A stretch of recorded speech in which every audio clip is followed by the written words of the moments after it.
Acapulco. Hey everybody, welcome to Rock Paper Hand Grenades. I'm Matt Connaughton, and returning, rested, ready, and rejuvenated. Love about that. 1 out of 3. The Honorable Gary S. Hopper. As you could see, I may have exaggerated with the ready, rested, and rejuvenated, but I'm glad you're here, Gary. I'm glad you're alive. Theoretically. Yes. Why are you glad he's alive? Yeah. Well, That's a stumper. you know, I try to be Good job, kind. Norm. I mean, I'm, you know, I don't know. Should I not be? Have you done something I don't know about? I'm will sure never I've done tell. plenty of things you don't know about. Okay. All right. Okay. So anyway, I had this dream yesterday, Okay. and it was so weird. Hi, I'm Norm, by the way, folks. Oh, this is Norm Yeah, from the previous show. from Norm and Friends. You'll have to excuse him, Norm. He's not feeling well. I am really Right, not yeah. feeling good. You gonna be able to make it? Oh, nice spot of tea. So, anyway, I had this dream, and Okay. it was just so weird. I was at this, I knew I was near Worcester or in Worcester, Mass, okay? And I went to this self-help meeting, 12-step meeting, and it was weird because there was like pillows on the floor and people were like laying down and lounging around for this meeting, which is weird in itself. Was it a straight meeting? Yeah. Because usually gay meetings. It could have been. Well, I don't know. I don't. Yeah. I'm so good looking that if nobody okay. hits on me, then I presume it was a straight meeting. But so, right? Odds are, yeah, shush. sure. Okay, so anyway, I'm sitting at the meeting, and I must have looked like really homeless, because I know I look kind of ratty because I just had like a T-shirt and stuff. This guy that was either the secretary of the group or whatever came over to me after the meeting and handed me a couple of envelopes. And I says, that's kind of cool. And I thought it was inside. I was kind of thought it was funny, you know, but I wasn't going to reject it because he's just trying to be a nice guy. So I go outside of the meeting and then I open the envelopes, and it wasn't regular money. It was Confederate money and old French money, dollar bills, because it had they were very vivid picture of Napoleon Bonaparte on the dollar, the whatever denomination it was. And so I says, I just thought that was comical, and I attributed it to that they thought I was homeless, and if they gave me regular money, I'd just buy booze. Right. So I just thought that was funny, and then I was walking down the street, and I was kind of hungry, so I found a vendor that would accept this Napoleonic money and or Confederate cash. And I ordered some chicken nuggets.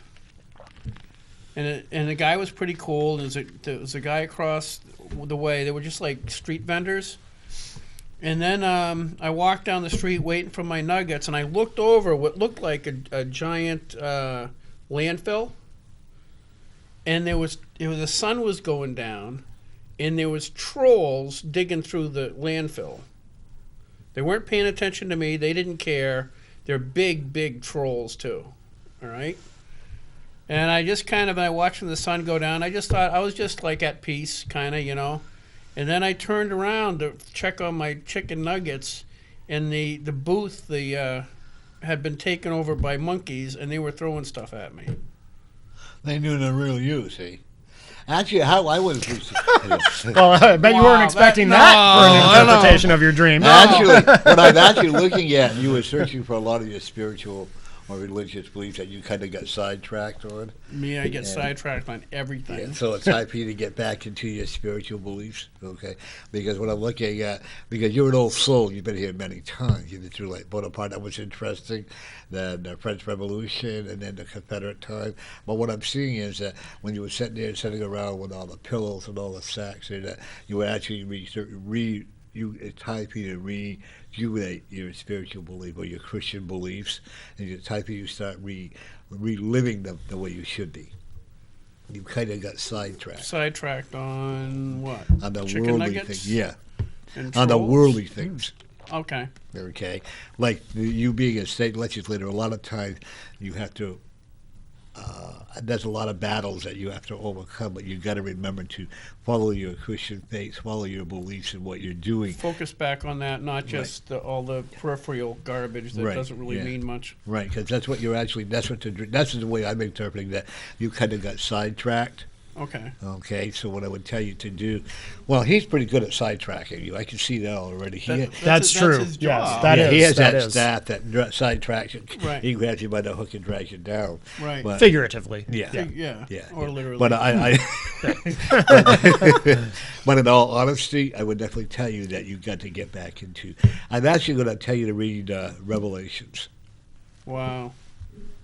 That is so heavy. I have read that so many times, and I get pieces of it. It's like this huge Read the puzzle. last chapter in Revelations. That's actually the cheery one. That's the one that describes, the kingdom coming down and the. How do you feel about the book of because I know, and I'm no theologian, obviously, but I know there's a lot of debate about the book of. Is it Revelation or Revelations? I'm never sure if it's singular or Revelation. plural. It is Revelation. The singular. Revelation of St. John the Divine. Okay, I know there's a lot of debate about the book of Well, Revelation. there's actually some things in there that are so awesome. Yeah. Okay, just an example. One is that Revelations 13 talks about the Antichrist, and it says that there will come a time where no one will be able to buy or sell without the mark of their beast in their right hand or forehead. And it's already starting in Sweden. It is. It's they're putting, and I saw this back in the late '80s when they started implanting cows to keep track of their. And animal, yeah. Brandon, yeah. And they had in Sweden, I think in Switzerland or Sweden, where they're starting to put the chip into them now. But Companies are starting to require it for employees. yeah, if you read, if you compare actually the same thing that Nostradamus is saying to Revelation, it parallels the same thing that man will be, that they're going to want us to all have chips. Master's going to be on his forehead because otherwise he's going to be lost. Right. He'll lose his hand if it wasn't, even if it is attached. It needs to be on this part But of the now, brain, yes. the thing is, people have to understand is that if you take that chip in your right hand or forehead specifically, you're aligning yourself with the Antichrist. Absolutely. Okay, it's not going to be a financial decision. It's going to be a spiritual decision. Does your comfort supersede your desire to follow God? Right. If it does, you're going to take the chip because you need this medication or you need this. And the thing is when it comes down the pike, it's going to come down from somebody like an Obama, who, and I don't mean him specifically. It's going to come across. I do. I think it's No. Rick Perry personally. But. It's going to come. It's going to come down from somebody who is so articulate and so earnest, and it's going to sound like the greatest idea since sliced bread. I want to believe, Gary, that you and I will not be here when that happens. I'd like to believe that too. I want to be on the other side watching down and crying for the losers. I don't want to see that either. But think of the arguments for it. Okay, this is how compelling this is going to be. 30% of the United States economy is underground, right? If we go to a cashless society where everybody is required to have a chip in their right hand or forehead, you have just made all that cash and resources available for taxation, which actually would get rid of the national debt pretty quickly. Okay? You would get rid of illegal drug trade because there would be no way for them to transfer money. Right. Because all transfer of resources, if it wouldn't really be cash anymore, but in a sense, cash would be all tracked. Is it already started by the debit cards and the Yeah. Oh yeah, I don't carry cash anymore. I don't think most people do. No. Actually. I use my debit card all the time. Yeah. Yeah. So people are used to not having cash. Right. The other thing it says in Revelations It says that I forget, it's like Revelations 1, 2, or 3. It's right in the beginning. He says, remember who is writing Revelations. It isn't John. It's an angel came to John. And basically the words of Christ through the mediator. But he says, I come to destroy those who destroy the earth. Right.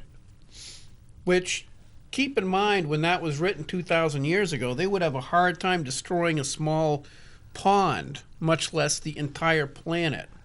And I think it speaks of a time probably if like Iran gets nuclear weapons and starts trying to wipe out Israel, it will like actually be destroying the earth. Absolutely. You know, they say a small country is going to rule the earth. And you know what I truly believe is Israel. Okay. I truly, this is my belief that Israel is small. Yes, it is. Okay. I truly believe with all the war and all the protests that are going, and I truly believe that Israel is going to become the strongest, the most powerful country, and that we all better start listening to the messages that the people from Israel are saying. Well, isn't that supposed to be sort of ground zero for It is ground zero for for the the end of Battle of Armageddon and everything Yeah. else. Yeah. And it's coming close. It is coming close. You need to read James, you also need to read Hebrews. Okay. Okay. And I got to run because I got a hot looking lady out there. Nice. Wait a minute. Wait, why would you Did you- care? Because she gives me a ride home. Oh, right. And he's not 100% gay. Oh, yeah. Yeah. Obviously. I'm 10% now. I mean, I'm 10% 10% straight? straight now. Yeah. That's yeah. awesome, dude. With all these You're hot getting there. looking ladies. Yeah, I'm getting there. Now, that's the process going. But anyway, on your dream, Gary, really, the main message I'm going to give to you is to get back into you kind of sideswipe here. So, you call it back. What do they call it? Backslide. But you got to get back into your spirit. You're going to church every Sunday, gotta right? refocus, yeah, Refocus, yeah. okay. But you're not listening to the message. I don't listen to. I have such a hard time listening to anything. You have an ADD, so let's be Oh, honest. And- I don't even have. I do that, can't too. even. I don't have enough attention to remember AD. What is it? I forget what that last letter is. Yeah. Attention deficit disorder. Oh, yes, Yeah. yes. Yeah, That's that's it. adult. Or ADHD, as Dr. Yeah. Kevin calls it. Yeah, Right. but you need to really get. That was why you really to get focused back into your spirit because you're kind of sideswiping it now. Okay. You are correct. Okay, because you're making it, but no more. And you're going to teach Matt how to get back into it too. Make no more excuses. Get back into it. Yes, sir. Okay. Like if you're not doing anything, wait for this Friday. Give me a buzz. We'll go out for breakfast. We'll talk more That about would be it. super cool. Hopefully, I'm not dead by then. You're not gonna be, Gary. You and I are too mean, too rotten, Oh yeah, too it's miserable. Only the good die. That's right, right. yes. So you and I and that we're all gonna live forever and a At least day. Nice. 120. Yeah. Woo, You know. wow. Actually, you are gonna be around till you're 104. Huh. Well, people living to be 100 is not. And, as I read rare that as in it the used to paper be. all the time. I Yeah. always check the obituary just to make sure my Yeah. name isn't in there. Right, yeah. And I just had a call, and we had a great show today, talking about spiritual meditation and stuff like Yeah. that. That was really awesome. And I had some guy calling with it last week, wanted to know if I read my horoscope. I think he got pretty upset. No, I don't read my horoscope. I think the horoscope's a Why do joke. you think they call it horror? There you Yeah, go. yeah. I got to remember that one. But really, the path is follow you, get back into it. Read those, I told you, James, Hebrews, and Revelations. Revelation. Who's this James Hebrews guy? I'm not familiar with him. No, it's two separate. Oh, I'm sorry. Well, James one's Hebrews, letter to the Hebrews. he's a new Democratic I mean, I politician. assume he's Jewish. Yeah, he is. James Hebrews, Yeah, yes. and he's very strong in the Democratic world. Most Jews are Democrats. Not all. One of the guys on my committee is Jewish. I got to get him on the show. He's a Democrat, but I really like. He's a really nice guy, and I like the way he said that. He's a Democrat, but he's a Democrat. Like all Democrats are bad. And he was telling me, I don't know if he's willing to come on and talk about it, but he was talking about the amount of anti-Semitism that's really out there that I had no idea. He was saying that if you look at really, because the thing is, in the end times, it says that all the Jews will basically return back to Israel. Okay, that means that people in the United States are going to turn on the Jews, and they're going to be, because that's, I think, the last bastion or the last stronghold of Jewish people in the world is in the United States. You There's know- more people, I believe, in New York than in Israel. All right. You know what And I they're found? they're going to be persecuted and feel necessary to go Absolutely. back home. And it's, yeah, in New York City. You're Yeah. absolutely right. You know what? I had the proud pleasure of, there's a lady that lives in my building. She's a refugee and a month ago she became an American citizen. Oh, that's cool. And that is so wonderful because here are two people, the whole house, all the families, and they're not afraid to go out and work. Yeah. You know what I Yeah. mean? Even 10 so. And then I met some people. My building is multicultural now. There's some people that are coming in from El Salvador. Yeah. Very nice people. I mean, a lot of all this racism barrier I might have had on my radio show or whatever. It's gone out the window, you know. And I'm looking at, we've got to all unite together, folks, and get rid of the voodoo and witchcraft that's coming out. You know, all these foreign countries. So I really believe that Africa, I'm looking at 100,000 to 1 million acres of land that is going to be burned. Oh, There's going to be a lot of lives, a lot of animals destroyed. Because if they don't start conforming to, like you just said, the positive energy, whether it's God, whether it's spiritual, whatever, you know, the universe has had enough. Yeah, I think God's just about to call. He says that when we least expect it. Yep, like a thief. Oh, before you go, this is what I just got. Read what was on a $10 bill that I just got.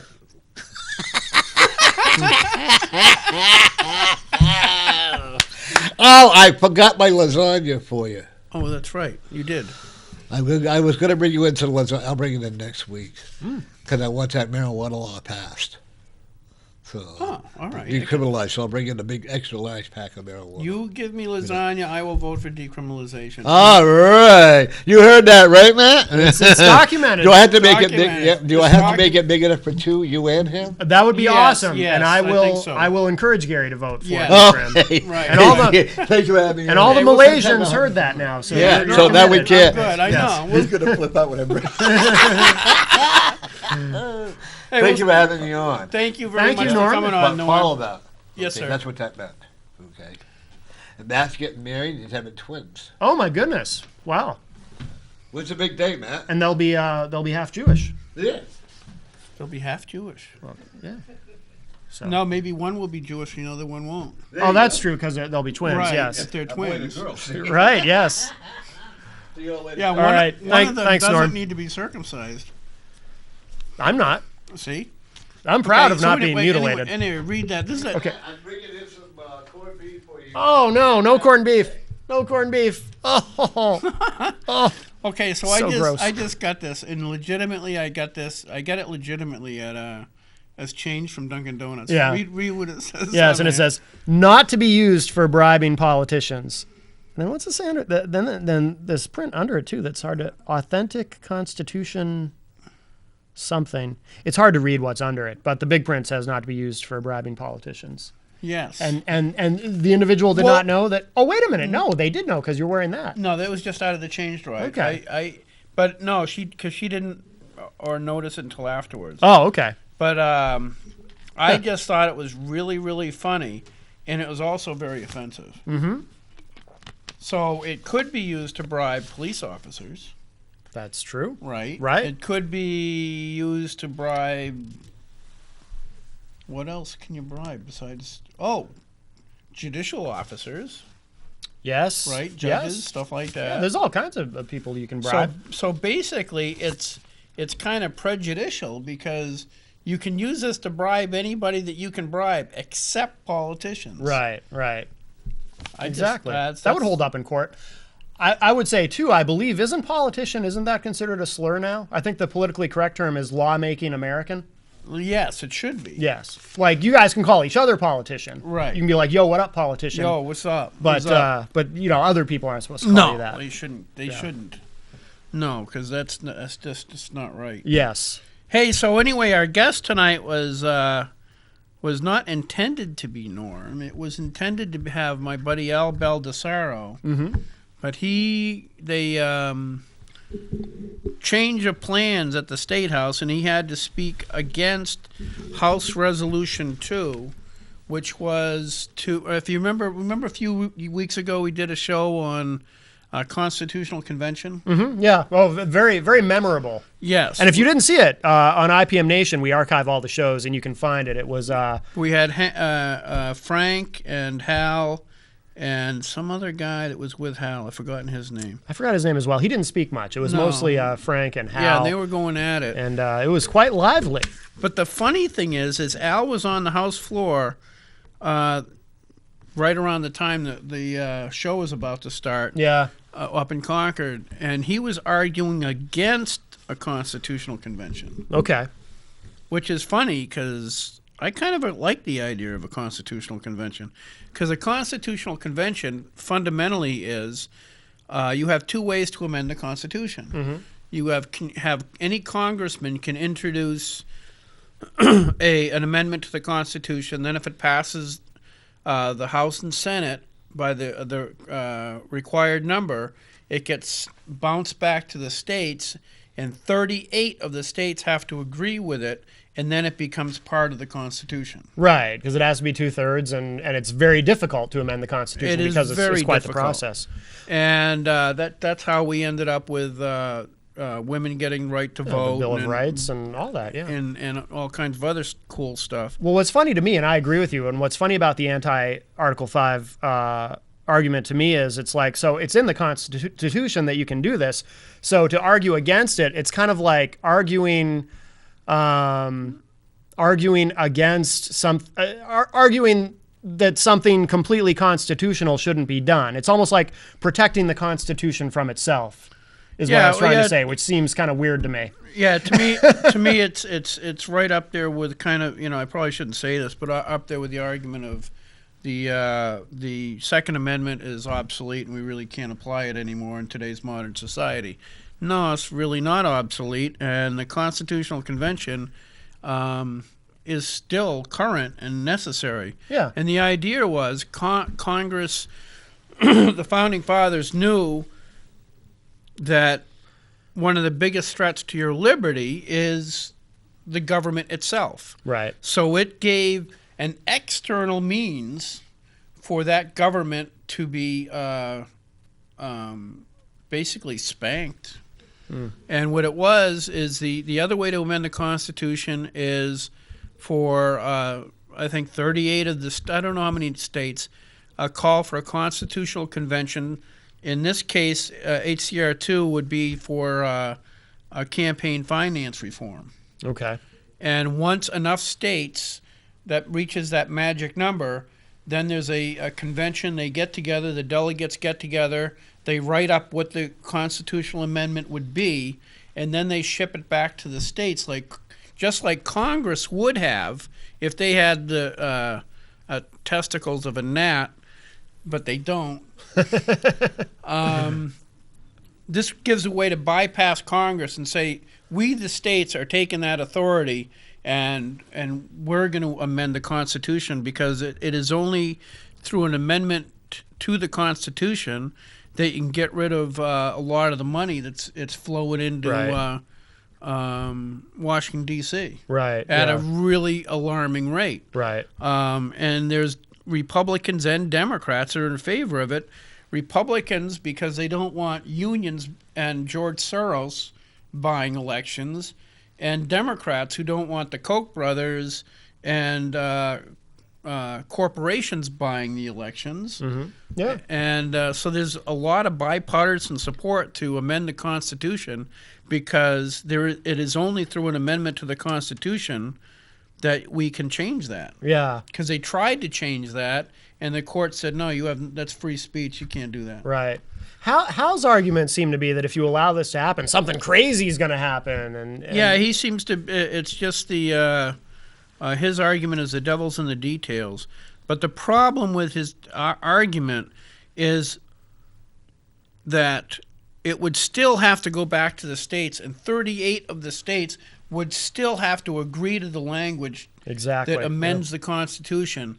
And I don't think anything that's that far out of the beaten path or that far off the wall is going to. It's difficult. It will be difficult enough to get that percentage of the states to vote for something reasonable. Right.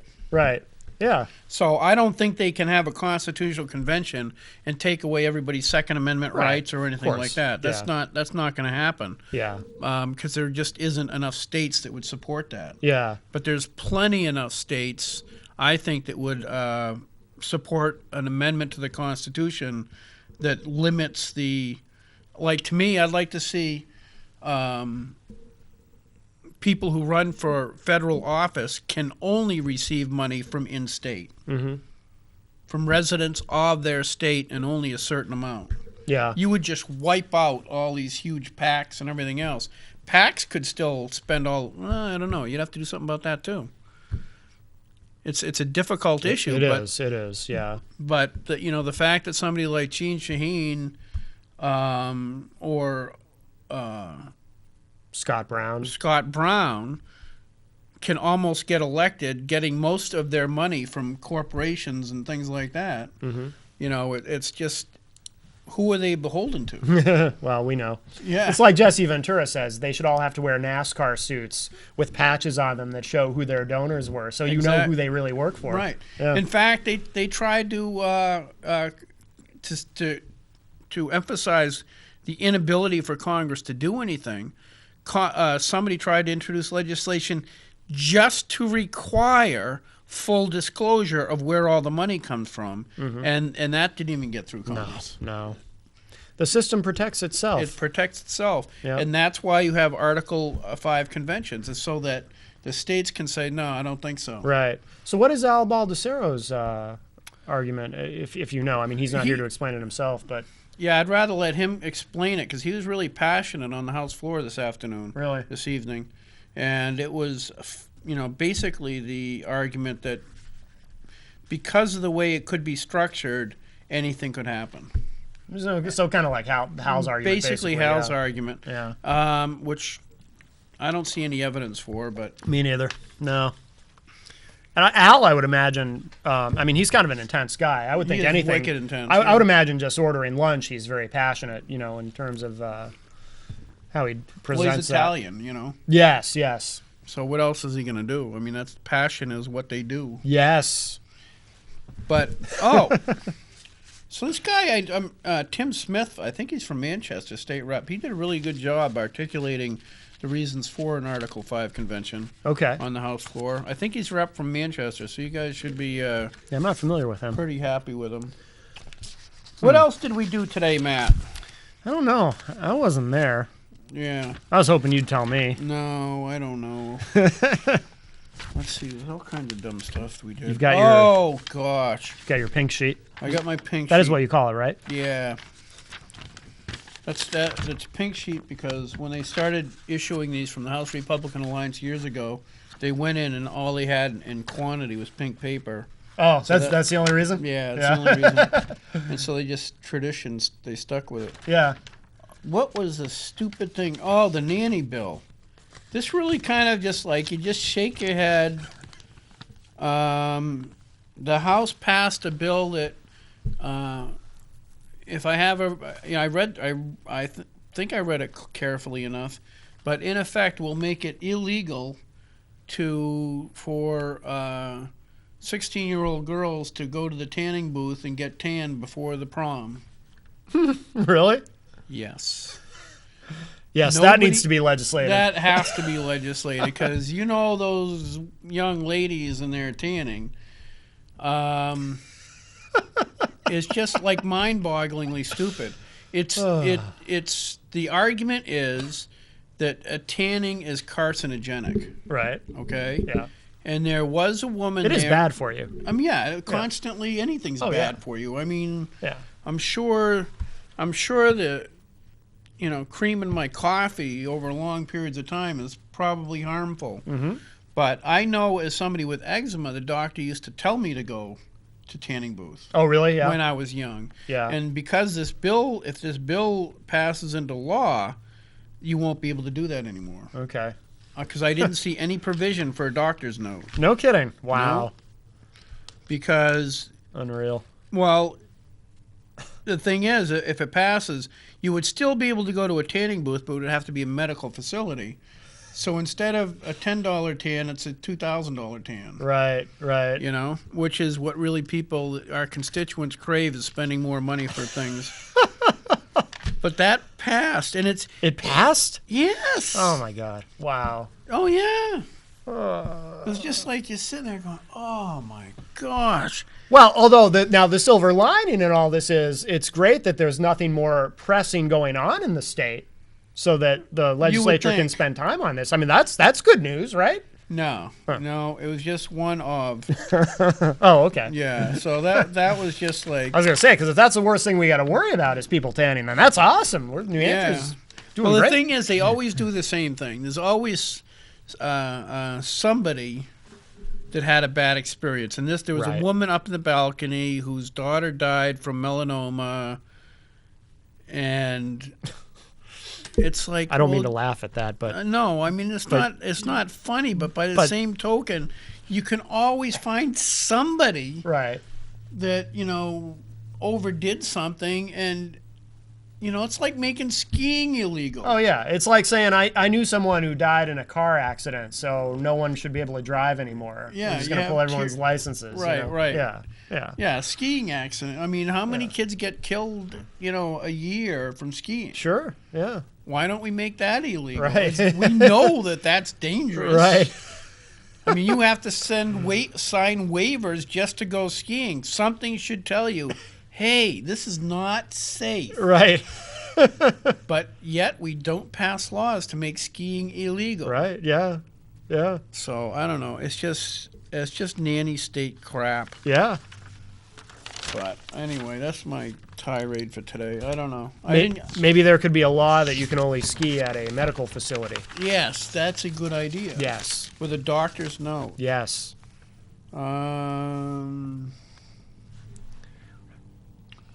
Let's see, what else do we have? A lot of dumb stuff today. I was just, it's getting, Hey, by the way, that'll go down in the Senate, though, right? The tanning thing. I don't know. I would hope so. The absence of common sense is pretty strong with these ones. What else did we vote on, Matt? You can read better than me. Yeah. Health and Human Service prohibiting tanning. Yeah, okay, we covered that. That was dumb. Establishing a committee to study end-of-life decisions. Representative Hopper wrote a good one on that. Oh. Yes. I've heard of him. Yeah. We're going to do that. Let's see, what was that on the consent calendar? No. Let's see. Judiciary. Oh, yeah. Here, I'll let you read. Okay.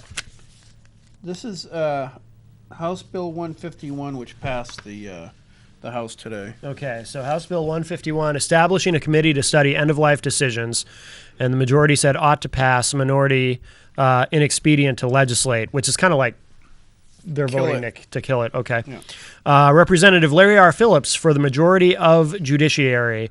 A bipartisan majority supports helping citizens encounter end of life with personal, medical, and appropriate decisions.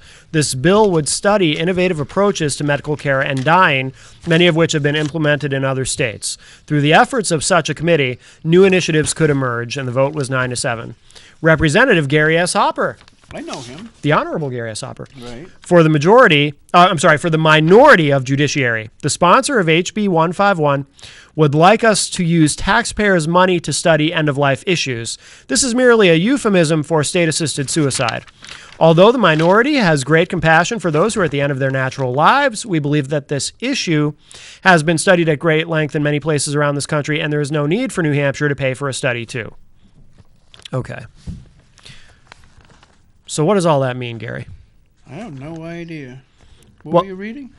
Um, No, that's basically a biennial bill. The last time it was introduced, it was by Representative Watrous and I think Phillips, and it was both people I really like. We have a call on hold. Oh. Let's answer, because then I probably don't know what I'm talking about. Hi, welcome to Rock, Paper, Hand Grenades. Who's on the line?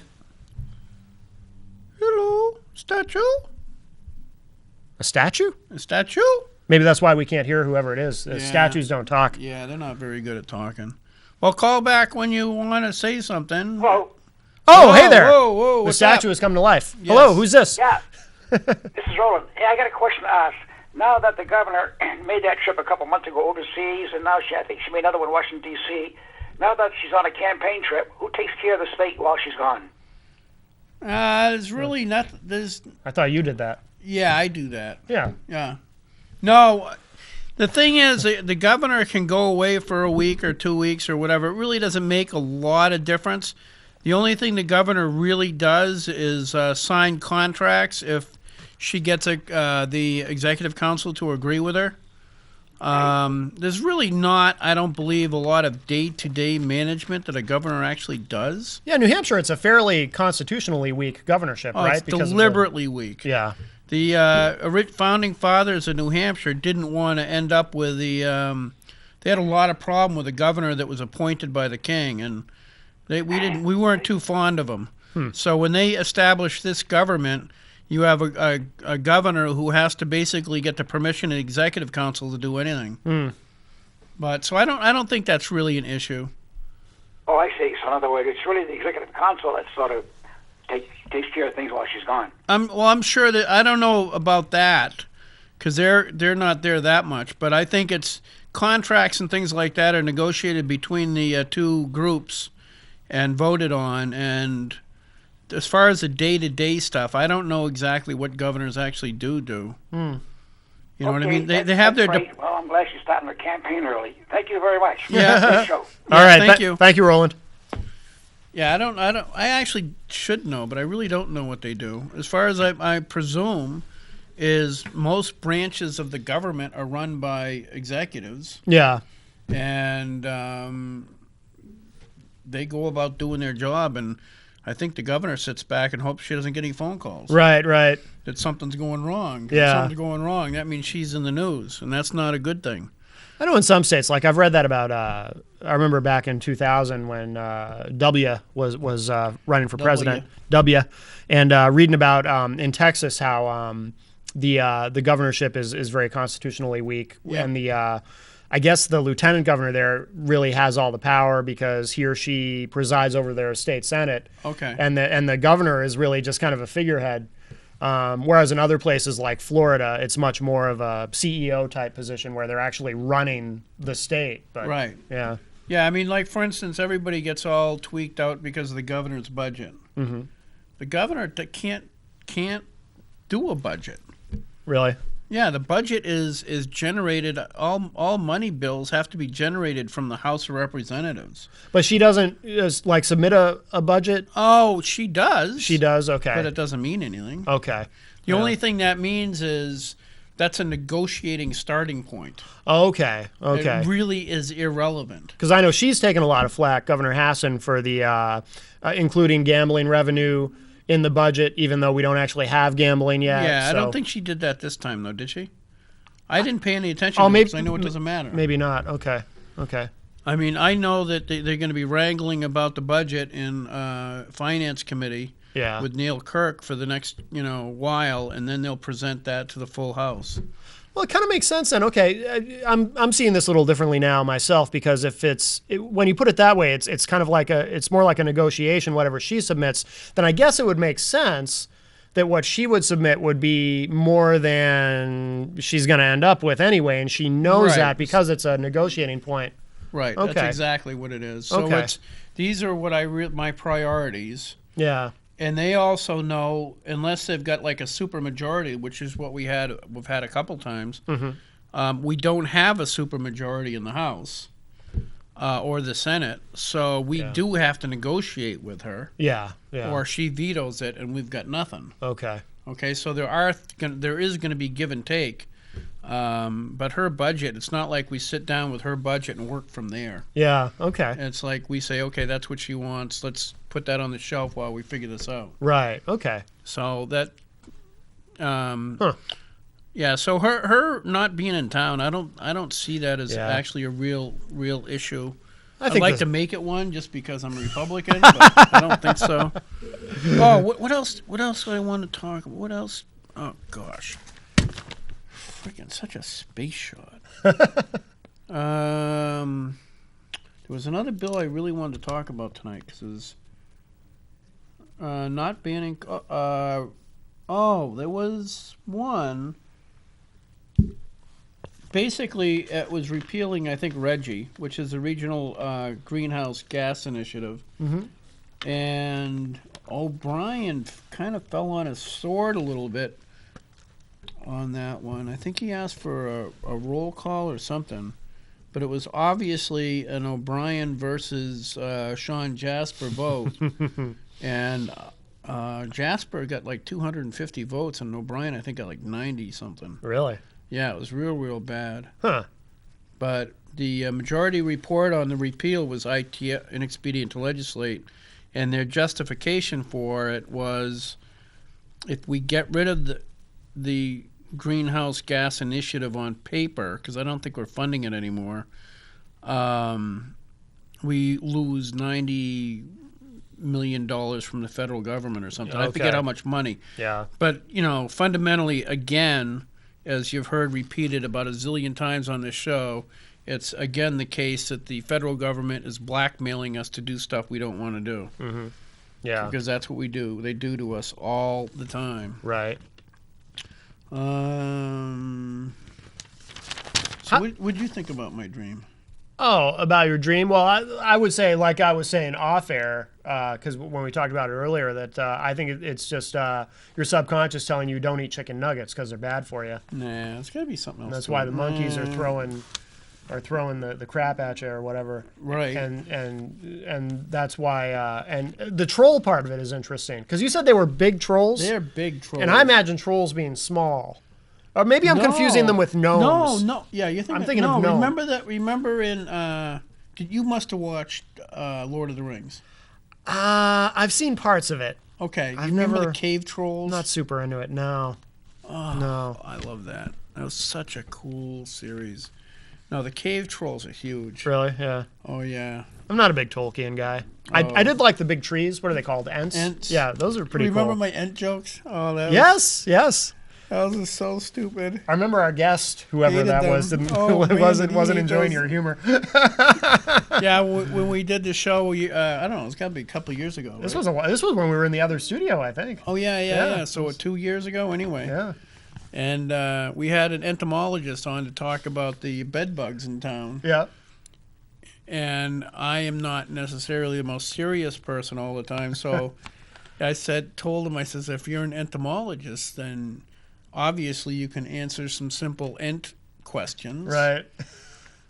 And the ents in Tolkien are the trees that walk and talk, and they take forever to make decisions. But anyway, so an entomologist is obviously somebody who deals with bugs. Right. So there is actually no correlation whatsoever. But I made one. Right. Because Yes. it's funner that way. So I said, if you're, an entomologist, you can answer these simple questions. And I asked him, why didn't the little ent want to get off the boat? Why? I don't remember. He was afraid to disembark. Yes. Yes. And then I asked him, says, why did the little ent get kicked out of school? Why? Because he was naughty. Oh, okay. That one actually took me a second. Okay, yeah. Okay, I like so- the first one better. The Yeah. disembark. That's pretty good. But these are all dumb jokes. There was like a list of 10 of them that Yeah. I came up with. Yeah. And the guy was a real serious person, like some people are. Yeah. And he was just so upset. Yeah. He was sighing. It was like he wanted to walk off the studio. Yeah. Oh, yeah. I remember my grandfather always used to say, you can't joke around with an entomologist. No, yeah. My grandfather said that too, and I didn't really understand until that time. I know, right? I was just. That one killed me. It was just so ridiculous. Yeah. But the truth was, even though as mad as he got, and I didn't really mean to make him mad. I don't invite people on to make them mad or upset them. I mean, sometimes I get lucky. Yeah. But the fact of the matter is, I talked to Pat Long Yeah. after and he told me after that show, the guy got a bunch of phone calls for help. Oh, really? Yeah. So it was profitable for him to do the show. Yes, exactly. But It was good publicity. He did not enjoy it while he was here, which is really funny. You got the rock, paper, and grenades bump. He did. Yes. Let's see. Education, removal of state official department. Oh, yeah, that was it. As you know, we've covered this, I don't know how many times on this show, it's Common Core, and it's basically federal takeover of the education system. Okay? House Address 1, which was not presented very well on the House floor. That didn't help anything. But anyway, House Address is similar to an impeachment. Excuse me, but the threshold for removing somebody is less. Really? Okay. Yeah, it's not. Impeachment is if they took bribes. Yeah. Like I do every time Norm offers me lasagna. Yes. Okay? But I'm not an impeachable officer. You can't impeach a state rep. Okay. So I'm safe. Right. Okay? But anyway, bribery is an impeachable offense. Yeah. If somebody is merely a liability to the state and they're an officer or a judge, you can file a bill of address to have them removed. Okay. And there was a bill of address to try to have Virginia Berry, who's basically the director of New Hampshire education director. Okay. I don't think that's her actual title, but it's close to that. And the argument for removing her is she kind of entered into an agreement with Common Core and didn't really, I don't think, negotiated in good faith. In other words, she was all in favor of it and kind of got it through. And then when people started asking her about opting out, remember when they did Common Core and introduced it, says it's still locally controlled, people can opt out. There's a I put it on Facebook last night for a reference. There's a very accurate and direct letter from her, that in effect says tough cookies.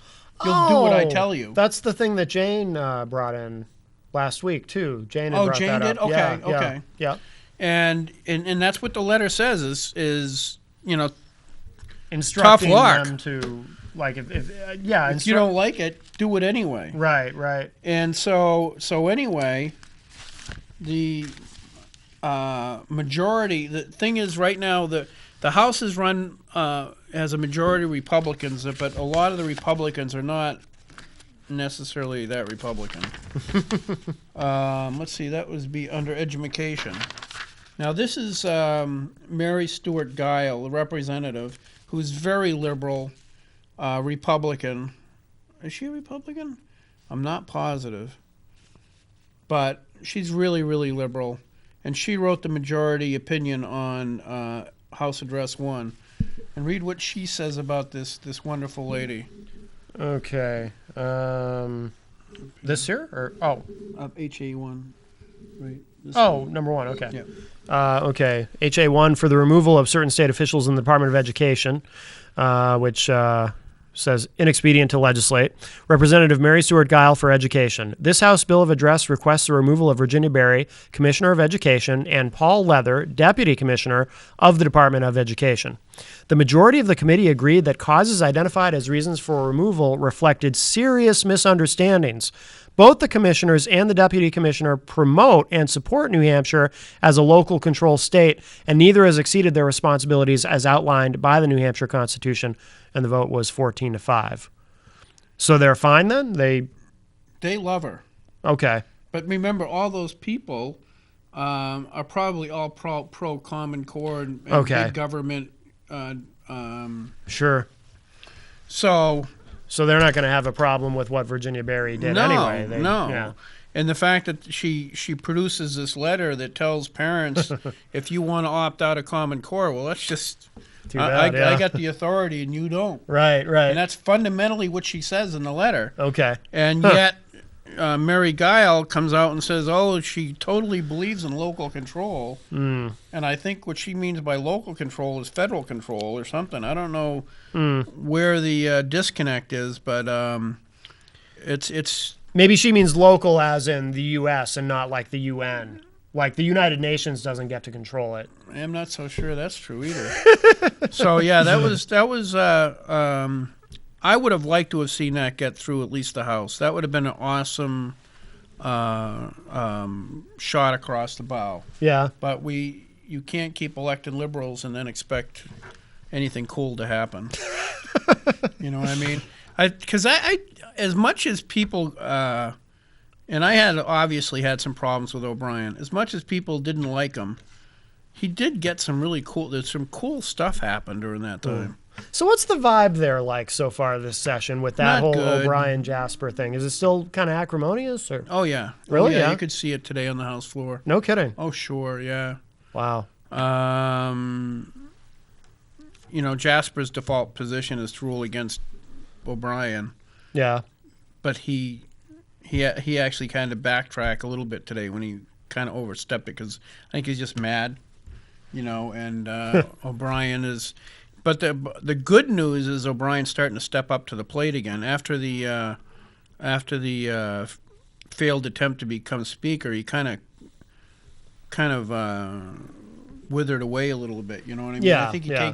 he takes all the stuff real personal and was nowhere to be seen for a while. So now he's getting back into it, which I think is good. I think you need that counterbalance. Yeah. Like you've heard me say on the show that Steve Valancourt, I thought was a great state rep, just because he was so completely willing to stand up for what he believed, even though I didn't agree with him. Sure. A lot of the times I totally disagreed with him. Right. But he always kept fighting and was very aggressive about it. You know? Yeah. Yeah. And he used to keep the speakers on their toes. Yeah. It didn't matter which speaker. Really? Yeah. Oh, yeah. There was a Forrester, I think was her name, was a deputy speaker under Norelli. And as soon as Norelli walked out of the room for a little while Yeah. and she took over, Yeah. it's like Valancourt smelled blood in the water. It was entertaining. I bet. I felt bad for her. But Right. It was Valancourt was an entertaining guy. a very entertaining guy. And he's sharp. I wish I was as smart as he was. Is, rather. He's not dead. So. Right. Right. But, yeah, so we had some cool opportunities today, and none of them went well. Yeah,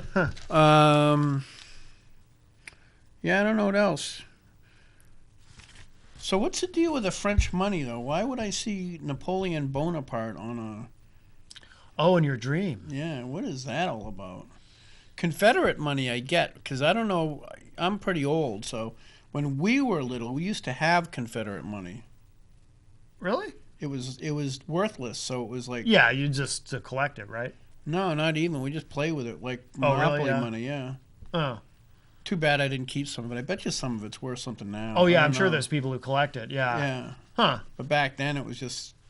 I've never even seen it. Like, I've never even seen what an image of it looks like. Oh yeah, it's kind of like had the consistency of almost like waxed paper, Yeah? I Huh. think. But it's been too long. Yeah. Except in my dream yesterday, I saw it again. Right, right. But I don't know where I would have gotten the idea that Napoleon would have been on some sort of $5 bill or something. Well, Norm seemed to imply that it might have something to do with a past life, which I don't think you probably don't believe in reincarnation per No, se. I really don't. But that seemed to be kind of what Norm was. I've never bought into the principle because, to me, you know, no disrespect for Norm, but fundamentally, life is about growing up, learning about God, seeking God, and accepting God. Okay? If you accept Christ, then you're reborn through him, through his sacrifice. Mm-hmm. There's no need for a second try or chance because your salvation is through Christ. Okay? The idea of most people's idea of what do you call it when you keep coming back? Oh, reincarnation. Most people's idea of reincarnation is that you perfect yourself. Yeah, you keep coming back till you get it right. Okay, Yeah. so if you can perfect yourself by being reincarnated multiple times, then Jesus Christ never had to die on the cross because you're perfected through his sacrifice. Right. So as a Christian, reincarnation doesn't really it's not logical. Okay. You know what I mean? Yeah, no, I know. I know that it does conflict with that concept. Certainly does conflict with Christianity. You know, I understand it. Yeah, yeah. Okay, and I think when I was younger and I was into stuff like that, I kind of believed it. Yeah, But as I got older and got understood Christianity, it's completely inconsistent. If you have a religion if you believe in a religion that you can become God or become like God through reincarnation, there is no need for Christ to have died. right. And if there is no need for Christ to have died, if anybody can perfect themselves through their own works, then it pretty much guts Christianity. Right, yeah. So you kind of have to, to be intellectually honest, you have to either believe one or the other. I mean, Right. I know spirituality is not as cut and dry as that, but Right. but anyway, so I got my money that says it can't be used to bribe anybody, so I have no idea what to do with this $10 bill. You should buy some lasagna. No, Just for the all irony. All I have to do is. Hey, we'll see you next week. Thanks for Al Baldessaro for being willing to come on. He really couldn't. That isn't his fault. He's got to do what he's supposed to do, which is to be up at the legislature tonight. He's an awesome dude. I disagree with him on HCR2, but other than that, we agree most of the time anyway. So we'll have him on again because he is a fun guy. And very intense. He is intense. All right. Hey, we'll see you next week. Bye.